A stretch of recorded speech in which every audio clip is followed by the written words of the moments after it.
أن أهل القرى آمنوا واتقوا لفتحنا عليهم بركات من السماء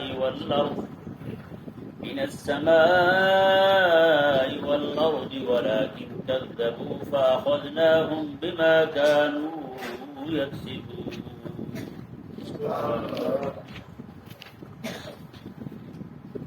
جیسا کہ کل آپ کے سامنے بیان کیا تھا کہ خلا کے کائنات نے تباہ ہونے والی توحید و رسالت و نبوت کے منکر 5 قوموں کا ذکر کیا. اس کے بعد اس پورے رکوع میں اور اس کے آگے کچھ آیات میں اللہ تعالی نے ان پر تبصرہ فرمایا. اللہ تبارک و تعالی نے ارشاد فرمایا وَلَوْ أَنَّ أَهْلَ الْقُرَىٰ آمَنُوا وَاتَّقَوْا لَفَتَحْنَا عَلَيْهِمْ بَرَكَاتٍ مِّنَ السَّمَاءِ وَالْأَرْضِ. میں اگر وہ شہروں والے بستیوں والے آمنوا ایمان لے آتے واتقوا اور تقوی اختیار کر لیتے لَفَتَحْنَا عَلَيْهِمْ بَرَكَاتٍ مِّنَ السَّمَاءِ وَالْأَرْضِ تو ضرور ہم ان پر آسمان اور زمین کی برکتیں کھول دیتے. جی آسمان اور زمین کی برکتیں کھول دیتے. یہ ذہن پہ رہے اللہ تبارک و تعالی نے جو یہاں فرمایا میں ایمان اور تقوی 2 چیزیں لازم فرمائیں. میں کہ کوئی بندہ ایمان لے اور تقوی اختیار کر لے تو اس کے بعد اللہ تبارک و تعالی نے فرمایا لفتحنا علیہم برکات من السماء والارض ہم زمین اور آسمان کی برکتیں ان پر کھول دیتے. چیزیں جو ہیں وہ چاہے زیادہ نہ ہوں لیکن جتنی بھی ان کو میسر ہوں گی وہ سکون والی ہوں گی. آج آپ دیکھ لیں کتنی آسانی ہے. آج سے 100-150 سال پیچھے چلے جائیں آپ کو کچھ بھی دکھائی نہیں دے گا لیکن لوگ سکون میں تھے. جی آج جناب روم کولر آ گئے, اے سی آ گئے, جی کیا کیا چیز آ گئی, فریج آ گیا, ایک ایک چیز میسر ہے انسان کو, اس کے باوجود پریشان ہے. سکون کی ہر چیز میسر ہے اسے لیکن پھر بھی پریشان ہے. تو ثابت ہوا کہ برکت نہیں ہے ان میں برکت نہیں ہے. موبائل پاس ہے لیکن بندہ بے سکون ہے. پہلے فکر ہوتی تھی نا یا کوئی معاملہ ہو گیا تو فلاں جگہ اطلاع دینے کون جائے گا, فلاں کو کون بتائے گا. کوئی بندہ بیمار ہے پریشان ہے تو دوسرا بندہ بھی پریشان رہتا تھا, پتہ نہیں اب کیسی طبیعت ہوگی اس کی. اب تو کوئی مسئلہ نہیں ہے جناب, موبائل نکالا کان کو لگایا فون پوچھا ہاں بھی کیسے ہوگا, ٹھیک بالکل سکون ہوگا. لیکن اتنا کچھ ہاتھ آنے کے باوجود بھی بے سکونی ہے, ہر بندہ پریشان ہے. جی کوئی بندہ یہاں یہ نہیں کہہ سکتا میں یہ بڑا پرسکون ہوں. تو کہہ سکتے بندہ جس کو بھی ہاتھ لگاؤ وہ بھی ذرا دکھی ہے, جس کو بھی جس سے بھی پوچھو وہ پریشان ہے. یہاں کوئی بھی بندہ سکھی نہیں ہے. کوئی لاکھوں روپیہ دیہڑی کا کما رہا ہے وہ بھی پریشان ہے, کروڑوں کما رہا ہے دیہڑی کا وہ بھی پریشان ہے, پکوڑوں کی دکان ہے وہ بھی پریشان. سکون میں کوئی بھی نہیں. اس کی وجہ کیا ہے؟ وجہ یہ ہے کہ 2 چیزیں ہم نے چھوڑی ہیں, جو 2 چیزیں اللہ تبارک و تعالی نے وعدہ کیا تھا یہ 2 چیزیں تم کر لو, آسمان اور زمین کی برکتیں میں کھول دوں گا. وہ ایمان اور تقوی تھا. ایمان اور تقوی تھا. یعنی ایمان اور تقوی جس بندے کے پاس آ جائے اللہ تبارک و تعالی اسے جتنا بھی عطا فرما دینا اس کے دل کو اس پر مطمئن کر دیتا ہے. اس کے دل کو مطمئن کر دیتا ہے, وہ بندہ سکون میں رہتا ہے. جیسے ایک فقیر تھا اسے بادشاہ بنا دیا گیا, فقیر تھا بادشاہ بنا دیا گیا. اس کا ساتھی ایک اور فقیر تھا وہ بھی اس کے ساتھ رہتا تھا. وہ گیا اسے مبارک دینے کے لیے, کہنے لگا مبارک ہو آپ کو تو ماشاء اللہ آپ بادشاہ بن گئے. اس نے کہا کیا مبارک دے رہے ہیں آپ, پہلے مجھے اپنی گزڑی کی فکر ہوتی تھی اب مجھے ساری رعایا کی فکر ہے, اب پریشانی پڑ گئی ہے میری. آپ کیا سمجھتے ہو؟ اب یہ دیکھیں نا کئی ہمارے یہاں لوگ جو ہے وہ گدی مل جائے تو سمجھتے ہیں اب ہم سکون میں ہیں, لیکن جو ڈر والے ہیں ایمان اور تقوی والے ہیں انہیں ڈر لائق ہو جاتا ہے. حضرت ابوبکر صدیق رضی اللہ تعالیٰ عنہ کو زبردستی بنایا گیا تھا خلیفہ. صحابہ کرام علیہ رضوان جو ہیں آپ نے پہلے خود میں ارشاد فرمایا تھا ابوبکر صدیق نے, میں کہ ایک دن بھی میرے دل میں یہ خواہش نہیں آئی کہ میں حکمران بنوں تمہارا, میں لیکن گلی تو مجھے بنا دیا گیا ہے, مجھے بنا دیا گیا ہے. لیکن اب یہ ذہن میں رکھنا میری تب تک بات ماننا جب تک میں خدا رسول کی مانتا رہوں. جب تک میں ان کی مانتا رہوں تم مانتے رہنا, جب میں ان کی چھوڑ دوں تم بھی چھوڑ دو. حضرت ابوبکر صدیق کو بھی ایسے بنایا گیا, حضرت عثمان غنی کو بھی ایسے بنایا گیا. مولا علی رضی اللہ تعالیٰ کو بھی ایسے بنایا. کسی ایک کے دل میں یہ خواہش اور شوق نہیں تھا کہ ہمیں بنایا. آقا علیہ السلام تشریف فرمایا، ایک بندہ کہیں کسی علاقے کا آیا، اس نے آگے کہا حضور فلاں علاقے کے گورنر مجھے دیتے. وہاں حضور کے صحابہ موجود تھے. آقا علیہ السلام ادھر بات سن رہے ہوا ہے. فرمایا جا تو گورنر ہے اس علاقے کا. انہوں نے کہا حضور کو مانگ رہے ہیں، میں تو مانگ نہیں رہا. فرمایا جو مانگتے ہیں ہم اسے دیتے نہیں، جو مانگتے ہیں ہم اسے نہیں دیتے، جو نہ مانگے ہم اسے دیتے. سبحان اللہ ہے. اور یہ اسلام میں نا یہ حدیث پاک کو دیکھیں تو کسی بندے کے نااہل ہونے کے لیے اتنا ہی کافی ہے کہ وہ کہے کہ مجھے بنا دو. ہاں ایک صورت ہے مطالبہ کر سکتا ہے بندہ، وہ یہ ہے کہ اسے پتہ ہے کہ پورے علاقے میں جتنے بھی لوگ پورے پاکستان میں سارے نااہل ہیں، کرپٹ ہیں، بدماش ہیں، چور ہیں، ظالم ہیں. ایک بندہ ان میں ایسا ہے جسے پتہ ہے کہ میں جناب دین پڑھا ہوا ہوں، میں جناب رسول اللہ علیہ السلام کی امت پر شفقت اور رحمت کا معاملہ کر سکتا ہوں، تو اس کے لیے ضروری ہے کہ وہ کھڑا ہو جائے اور وہ کہے کہ مجھے بنا دیں. جیسے قرآن کریم میں یوسف علیہ السلام کا قصہ بیان ہوا. یوسف علیہ السلام نے خود کہا تھا کہ مجھے بنا دیں. اب جب مطالبہ کرنا جائز نہیں کہ یوسف علیہ السلام نے کیوں کہا؟ اس لیے کہا تھا کیونکہ باقی سارے ظالم فاسق تھے. تو حضرت یوسف علیہ السلام پر کہنا ضروری ہوگا کہ مجھے بنا دیں، میں چلا کے دکھاتا ہوں. تو پھر اللہ تبارک و تعالیٰ نے آپ کو عطا فرمایا، آپ نے پھر چلا کر بھی دکھایا نظام. جی تو یہ برکت جو ہے نا اور چیز ہوتی ہے، کثرت اور چیز ہوتی ہے، کسی چیز کا ہونا اور چیز ہوتی ہے، برکت اور چیز ہوتی ہے. برکت سکون لاتی ہے، اطمینان لاتی ہے. بندہ بے سکونی نہیں تاری ہوتی بندے پر. جی جس بندے کو اللہ تبارک و تعالیٰ برکت عطا فرماتا، سمجھایا نا. اس لیے اللہ تبارک و تعالیٰ کی بارگاہ میں برکت کی طلب کرنی چاہیے، برکت کی دعا مانگنی چاہیے. مولا برکت ہے. آج ایک بندہ جو ہے نا کئی جگہوں پہ جناب اس کے کام ہے، سائڈ بزنس ہے، ادھر ادھر سر پھنسایا ہوا، اتنا کام، اتنا پیسہ ادھر ہے، اس کے باوجود بے سکونی ہے. بڑی بڑی ملوں میں فیکٹری میں لوگ بیٹھے ہوتے ہیں نا، ان سے جا کر پوچھیں جیب میں گولی ان کی شوگر تیز ہونے کی، بلڈ پریشر بڑھنے کی جیب میں ہوتی ہے. جب پتہ چلا جناب اتنا ریٹ کم ہوا، فوراً گولی نکال کے منہ میں چوس رہے ہوتے. تجھے خیر ہے کیا ہوا؟ آپ تو اتنے امیر ہیں، اربوں روپے آپ کے بینک میں پڑے ہوں، آپ کو کیا پریشانی ہوتی؟ یہی تو پریشانی ہے، جتنا پیسہ زیادہ ہے اتنی پریشانی زیادہ ہے. کاش کہ ہم لوگوں نے اللہ تبارک و تعالیٰ سے برکت طلب کی ہوتی تو آج یہ حالات نہ ہوتے. ہر بندہ دکھی، ہر بندہ پریشان، ہر بندہ غمگین نہ ہوتا. اللہ تبارک و تعالیٰ نے ارشاد فرمایا جی دیکھیں، فرمایا کہ دو چیزیں اگر یہ پوری کر لیتے ایمان اور تقوی والی تو فرمایا انہیں پھر برکت ملتی. انہیں کیا ملتا؟ برکت ملتی. آج جہاں کہیں بھی دیکھیں نا مال کی فراوانی ہے، کثرت ہے، یہ وہ ہے، تو اگر وہ بندہ بے سکون ہے نا تو سمجھ لیں اس کے پاس برکت ہے نہیں ہے، یہ کچھ اور ہی ہے اس کے پاس. اللہ تعالیٰ نے ارشاد میں وَلَٰكِن كَذَّبُوا فَأَخَذْنَاهُم بِمَا كَانُوا يَكْسِبُونَ، لیکن انہوں نے تکذیب کر دی. ایمان لانے کی جگہ پہ انہوں نے کیا کیا؟ تکذیب کی، جھوٹا کہا انہوں نے اللہ تعالیٰ کے نبیوں کو، رب تعالیٰ کی وحی کو. فَأَخَذْنَاهُم، پھر ہم نے کیا کیا؟ ہم نے انہیں پھر پکڑ لیا. بِمَا كَانُوا يَكْسِبُونَ، بدلہ ان کا جو وہ کماتے تھے، جو وہ کرتوت کرتے تھے، ہم نے ان کے کرتوتوں کی وجہ سے پکڑ لیا، ان کی گرفت فرمائی. یہاں سے اللہ تبارک و تعالیٰ نے اہل مکہ اور بالخصوص اور بالعموم پوری دنیا کے لوگ آج جس کیفیت میں مبتلا ہیں، یہ پیغام ہر ایک کو ہے. اللہ تعالیٰ نے ارشاد میں افامن اہل القری یاتیہم باسنا بیاتا وہم نائمون، کیا یہ شہر والے جو ہیں یہ بے خوف ہو گئے ہیں اس بات سے کہ ہمارا عذاب آ جائے ان پر، یہ رات کے وقت سوئے ہوئے ہوں اور ہمارا عذاب آ جائے. بے خوف ہو گئے یہ بے خوف، یہ امن میں آ گئے یہ کہ ہمارے عذاب سے ڈر نہیں لگتے ان کو. جیسا کہ اسی سورۃ شور میں اللہ تبارک و تعالیٰ نے ارشاد فرمایا کہ ان پر عذاب آ جائے، ہم قائم، یہ قیلولہ کر رہے ہیں، دوپہر کے وقت سوئے ہوئے ہیں، ان کے سوتے میں ان پر عذاب آ جائے. یہاں فرمایا کہ رات کے وقت سوتے میں ان پر عذاب آ جائے. آگے فرمایا اوامن اہل القری یاتیہم باسنا وضحی وہم یلعبون، میں کیا یہ لوگ یہ امن میں آ گئے اس بات سے کہ ان پر ہمارا عذاب آ جائے دحن، چاشت کے وقت. کس وقت؟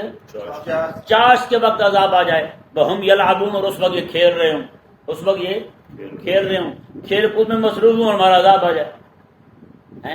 یہ دیکھیں نا کیا کافروں کی یہ شان ہوتی ہے، دن کے وقت کھیل کود میں مصروف رہتے ہیں اور رات کے وقت سوئے رہتے ہیں. اللہ تبارک و تعالیٰ نے دو ہی کیفیت ان کی بیان کی ہیں، رات کو سوئے ہوئے ہوں، دن کو کھیل رہے ہوں. مومن تو اس لیے پیدا نہیں ہوا. حضرت سیدنا شیخ الامام عبد القادر جیلانی رضی اللہ تعالیٰ عنہ جو ہیں، آپ ایک بار باہر جا رہے تھے تو گائے کھڑی تھی. آپ نے گائے کو پکڑنا چاہا نا تو گائے پیچھے مڑ کے اس نے دیکھا اور بول پڑی، گائے بول پڑی. اس نے کہا عبد القادر تو اس لیے تھوڑا پیدا ہوا ہے. تجھے اللہ تعالیٰ نے جس کام کے لیے پیدا کیا نا ادھر توجہ کر. وہاں سے اس کی آواز سن کے بھاگے ہوئے گھر آیا جناب. اپنی ماں کو کہا ماں میں پڑھنے کے لیے جانا چاہتا ہوں. ایک گائے کہے تو عبد القادر جناب شیخ عبد القادر بن جائے. شیخ عبد القادر جو ہے وہ شیخ الاسلام بن جائے. ایک گائے کہے کہ تو اس لیے پیدا نہیں ہوا. اور ایک میں اور آپ ہیں, ہمیں تو خدا تعالیٰ کا قرآن کہتا ہے آپ کھیل کود کے لیے پیدا نہیں ہوئے. لیکن آج ہم اپنا حال دیکھ لیں کہ ہم کن کاموں میں مصروف ہیں. کرنے والے کام ہم سے بہت دور ہو چکے ہیں, بلکہ کرنے والے کام ہم سے ناراض ہو چکے ہیں. نہ کرنے والے کام میں ہم پر ایسے راضی ہوئے ہیں کہ رات دن انہی کا غلبہ ہے, ہم پر انہی کاموں میں پڑے ہوئے ہیں جو نہ کرنے والے. حضرت سیدنا شیخ محقق شیخ عبداللہ محدث دہلوی رحمہ اللہ آپ جو ہے نا خود فرماتے ہیں میں مطالعہ کرنے کا اتنا شوقین تھا, گھر میں رات کے وقت مطالعہ کرتا رہتا تھا, دن میں مطالعہ کرتا رہتا تھا. رات کے وقت جو ہے نا وہ کئی بار آپ فرماتے ہیں پڑھتے پڑھتے دیا ہوتا تھا. مطلب پڑھتے پڑھتے ایسا ہوا کہ دیا جو ہے نا میرے امامے کو لگ جاتا, امامہ جل جاتا. جب سر کو سینک پہنچتا تو مجھے پتہ چلتا یہ تو آگ لگی ہوئی اندازہ لگا. مطلب کئی بار ایسا ہوا میرے ساتھ. آپ خود فرماتے ہیں میری اماں کہتی تھی بیٹا جاؤ باہر جا کے تھوڑا سا کھیل آیا کرو. کہتے ہیں کہ میں نے پوچھ لیا اماں سے بار بار کہنے پر, اماں باہر جا کے کھیلنے سے کیا ملتا ہے؟ میں نے کہا بیٹا تھوڑا ذہن فریش ہو جاتا ہے. انہوں نے کہا اماں میرا ذہن حضور کا دین پڑھ کے فریش ہوتا ہے, اور کسی شاید سے میرا ذہن جو ہے نا وہ خوش نہیں ہوتا. تراوت جو ہے نا میرے ذہن کو حضور کا دین پڑھ کے آتی ہے بس. لیکن جن لوگوں کو فکر ہی نہ ہو, کتاب کو ہاتھ ہی نہ لگائیں پڑھنے کے لیے, ایسے جناب متنے لگے پھرتے ہوں, روٹی کھائی پی اور جناب ایسے سو گئے جیسے جناب وہ سوتے ہیں. یہ مومن بندہ جو ہے نا اس لیے نہیں آیا. یہ دیکھیں یہاں پہ اللہ تبارک و تعالیٰ ان کا کھیل کا وقت جو ہے نا ان کو عذاب کے نزول قرار دے رہا ہے. میں کہ کھیل رہے ہیں اور ادھر عذاب آ جائے ہمارا. اللہ تعالیٰ نے ارشاد میں آفامنوا مکر اللہ, میں کیا یہ لوگ جو یہ بے خوف ہو گئے ہیں اللہ تعالیٰ کی خفیہ تدبیر سے. یہ ذہن میرے مکر کا معنی تدبیر ہوتا ہے. مکر کا معنی کیا ہوتا ہے؟ تدبیر ہوتا ہے. اچھے کام کے لیے مکر اچھی تدبیر ہے, برے کام کے لیے مکر بری تدبیر ہے. جی تو اللہ تبارک و تعالیٰ نے قرآن کریم میں ارشاد فرمایا کہ واللہ خیر الماکرین, اللہ تبارک و تعالیٰ بہترین تدبیر فرمانے والا ہے. یہ اللہ تعالیٰ کی تدبیر ہی تھی کہ انہوں نے اللہ تعالیٰ کے نبیوں کا انکار کیا, وحی کا انکار کیا. اللہ تبارک و تعالیٰ نے انہیں تھوڑی بہت تکلیف میں مبتلا کر دیا, تھوڑی تکلیف میں مبتلا کیا. پھر جب وہ نہیں مانے تو اللہ تبارک و تعالیٰ نے ان کے لیے آسانی کی راہ کھولی. جی ہر طرف سے نعمتیں انہیں عطا فرما دی. جی زمین جو ہے وہ خزانے اگلنے لگی تو وہ پھر امیر ہو گئے, وہ پھر چوڑے ہو گئے, بدماش ہو گئے, اکڑ گئے. مزید ان کی جو ہے نا وہ انعاد میں اضافہ ہو گیا. اللہ تبارک و تعالیٰ کے انبیاء کے سامنے وہ جناب سیدھے کھڑے ہو گئے. تو یہ اللہ تعالیٰ کی تدبیر تھی کہ پہلے اللہ تعالیٰ نے انہیں تکلیف دی, تکلیف میں نہیں مانے تو اللہ تعالیٰ نے انہیں مال کی فراوانی دے دی. پھر بھی نہیں مانے تو اللہ تعالیٰ نے عذاب میں مبتلا کر دیا. اب جس بندے کو اتنا سارا مال مل جائے اور وہ نبوت کا انکار بھی کر رہا تو ظاہر بات دماغ تو خراب ہونا ہے اس کا. اس نے تو اسی نبوت کی جو بے ادبی ہے اور گستاخی ہے اسی کو اس نے اپنے لیے ترقی کا سامان سمجھنا ہے. اس نے یہی سمجھنا ہے کہ بھائی اسی لیے تو میں اتنا مجھے مال مل رہا ہے, مطلب یہ کہ اللہ تعالیٰ راضی ہے مجھ پر. اللہ تعالیٰ نے وہی ارشاد فرمایا آفامنوا مکر اللہ, یہ اللہ تعالیٰ کی خفیہ تدبیر سے بے خوف ہو گئے. انہیں پتہ نہیں چلتا کہ اللہ تعالیٰ کی خفیہ تدبیر کیا ہے. پیارے اور محترم بھائیو, ہمیں بھی چاہیے ہم ڈرتے رہیں اللہ تعالیٰ کی خفیہ تدبیر سے, کب کیا ہو جائے. جی ایمان کے معاملے میں میں اور آپ عوام ہے بھائی. بڑے بڑے مولوی جو ہے نا بڑے بڑے کھنگ گرتے دیکھے ہم ہماری آنکھوں کے سامنے, ابھی بھی ہمارے سامنے چل پھر رہے ہیں. بڑے بڑے کھڑپینچ ملا ہیں جو جناب مسلک کے پاوے تھے. لاہور کا پاوا ہوتا ہے نا وہ تو چھوٹا پاوا ہوتا ہے, یہ مسلک کے پاوے تھے. جی مسلک کے پاوے تھے جو آج جناب بے دین ہو چکے ہیں, بد عقیدہ ہو چکے ہیں. وہی باتیں جن کا وہ دفاع کیا کرتے تھے آج انہی باتوں کا مذاق اڑا رہے ہیں. بتائیں وہ جو حدیث بخاری شریف میں حضرت عبداللہ بن عمر فرماتے ہیں ہم رسول اللہ علیہ السلام کے زمانے میں بھی حضور کے صحابہ میں سب سے اونچا ابو بکر صدیق کو سمجھتے تھے, پھر حضرت عمر کو سمجھتے تھے. حضرت عبداللہ بن عمر فرماتے ہیں بخاری میں حدیث پاک ہے وہ ایک بہت بڑا کھڑپینچ ہے, بیکار جہاز. وہ پہلے یہی بیان کرتا رہا, اہل سنت کا یہ عقیدہ ہے. آج وہی کہہ رہا ہے کہ عبداللہ بن عمر کہتے ہیں میں کہتا ہوں. آگے سے کہنے لگا عبداللہ تجھے کس نے کہا تو کہے, بتائیں تجھے کس نے کہا تو کہے. اعوذ باللہ من ذالک. آج وہ اہل سنت کے جو عقائد ہیں وہ اسے مذاق لگ رہے ہیں, ان کا مذاق اڑا رہا ہے. تو ایسے نہیں بندہ بے دین ہوتا, کچھ نہ کچھ پیچھے وجہ ہوتی ہے, کچھ سبب ہوتا ہے. اس لیے علماء فرماتے ہیں جس بندے کو اپنے ایمان کے جانے کا ڈر نہ ہو, بات ڈر ہے کہ اس کا ایمان چلا جائے. رات کو دعا کر کے سویا کرے مولا میرا ایمان سلامت رکھ, میرا ایمان ہے سلامت رکھ۔ اللہ تعالیٰ نے ارشاد فرمایا فلا یامن مکر اللہ الا القوم الخاسرون۔ یہ دیکھیں اللہ تعالیٰ کی خفیہ تدبیر سے وہی قوم بے خوف ہوتی ہے جو گھاٹے والی ہوتی ہے۔ اس لیے کیا کبھی ہمارے دل میں یہ خوف پیدا ہوا ہے کہیں یہ نہ ہو کہ اللہ تبارک و تعالیٰ ہمارے لیے کوئی اور فیصلہ فرما دے؟ اس کا مطلب ہے بے خوف تو ہم بھی ہوئے پڑے ہیں۔ ہم میں سے ہر ایک بندے کو چاہیے کہ اپنے دل میں ڈر پیدا کرے۔ ہم وقت جو ہے وہ یہ دعا کرے اللہ تبارک و تعالیٰ سے مولا تبارک و تعالیٰ ہمارے ایمان کو سلامت رکھے۔ اللہ تعالیٰ نے ارشاد فرمایا کہ اولم یہد للذین یرثون الارض من بعد اہلها لو نشاء وصبناهم بذنوبهم، میں کیا اس بات سے رہنمائی نہیں ہوتی ان لوگوں کی جو زمین کے مالک بنے ہیں ان کے مالکوں کے بعد، ان کے مالکوں کے بعد، جیسے مثال کے طور پر نوح علیہ السلام کی قوم گئی پیچھے سمود، قوم سمود آ گئی، تو قوم سمود جو ہے وہ قوم نوح کی جگہ آئی۔ قوم سمود کسی کی جگہ آئی؟ قوم نوح کی جگہ آئی۔ تو اللہ تبارک و تعالیٰ نے ارشاد فرمایا جو بعد والی قوم ہے پہلے والی قوم کا حشر دیکھ کے ان کی رہنمائی نہیں ہوتی، ان کو کچھ سمجھ نہیں آتا ہیں۔ جو پہلی تباہ ہو چکی تو ہم بھی تو تباہ ہو سکتے ہیں، پہلے والے اگر نہیں رہے تو ہم کون سے جناب ادھر اللہ تبارک و تعالیٰ سے عہد کر کے آئیں کہ اللہ تبارک و تعالیٰ نے ہمارے گناہوں پر بھی پکڑ نہیں کرنی ہیں۔ رب تعالیٰ نے ارشاد فرمایا اللہ نشاء وصبناهم بذنوبهم، میں اگر ہم چاہیں تو ہم فرمایا کہ ان کے گناہوں کی وجہ سے پکڑ لیں ان کو، لیکن ہوا کیا ہے ونطبع علی قلوبهم فهم لا يسمعون، اللہ تعالیٰ نے ارشاد فرمایا ہم نے ان کے دلوں پر مہر لگا دی ہے، اب یہ سنتے بھی کچھ نہیں، ان کے دلوں پر مہر لگ گئی ہے کچھ نہیں سنتے، یہ مہر ہی لگی ہوئی ہے بھائی۔ اللہ تعالیٰ نے فرمایا تلک القرآن نقص علیک من انبائها، یہ جو بستی ہے نا ہم جن کے قصے حبیب آپ پر بیان کر رہے ہیں، وَلَقَدْ جَاءَتْهُمْ رُسُلٌ بِالْبَيِّنَاتِ، تحقیق ان کے پاس ان کے رسول روشن دلائل لے کر آئے تھے، ان کے پاس اللہ کے رسول آئے تھے روشن دلائل لے کر آئے تھے، لیکن انہوں نے کیا کیا فَمَا كَانُوا لِيُؤْمِنُوا بِمَا كَذَّبُوا مِن قَبْلُ، لیکن وہ ایمان لانے والے نہیں تھے کیونکہ پہلے جھٹلا بیٹھے تھے، پہلے جھٹلا بیٹھے تھے۔ کئی لوگ ہوتے نا ضدی، ان کے منہ سے ایک بار نہ نکل جائے پھر کوئی ہاں نہیں نکلوا سکتا، ہوتا نہیں ہوتا، ہاں وہ پھر پتھر بن جاتے ہیں، جیسے پتھر ہوتا ہے نا، پتھر نہیں بدلتا، پتھر پتھر ہی رہتا ہے، اس کی رائے نہیں بدلتی، رائے جو دے دی ایک ہی رائے ہے بس۔ اللہ تعالیٰ نے فرمایا یہ کافر لوگ جو ہیں انہوں نے جو ایک بار کہہ دیا تھا اللہ کے نبیوں کو جھوٹے ہیں، تو میں پھر اسی پر اڑ گئے، انہوں نے ایک بار کہہ دیا تھا ہم ایمان لانے والے نہیں ہیں، پھر اسی پر اڑ گئے۔ باقاعدہ لیؤمنوا بما كذبوا من قبل، میں اس سے پہلے وہ جھوٹا کہہ چکے تھے، اب کہاں انہیں سچا مانتے۔ اللہ اکبر۔ اللہ تبارک و تعالیٰ نے ارشاد فرمایا كذلك يطبع الله على قلوب الكافرين، میں ایسا ہی اللہ تعالیٰ کافروں کے دلوں پر مہرے لگاتا ہے، اللہ تعالیٰ مہرے لگا دیتا ہے کافروں کے دلوں پر، پھر وہ ماننے کے قریب نہیں آتے۔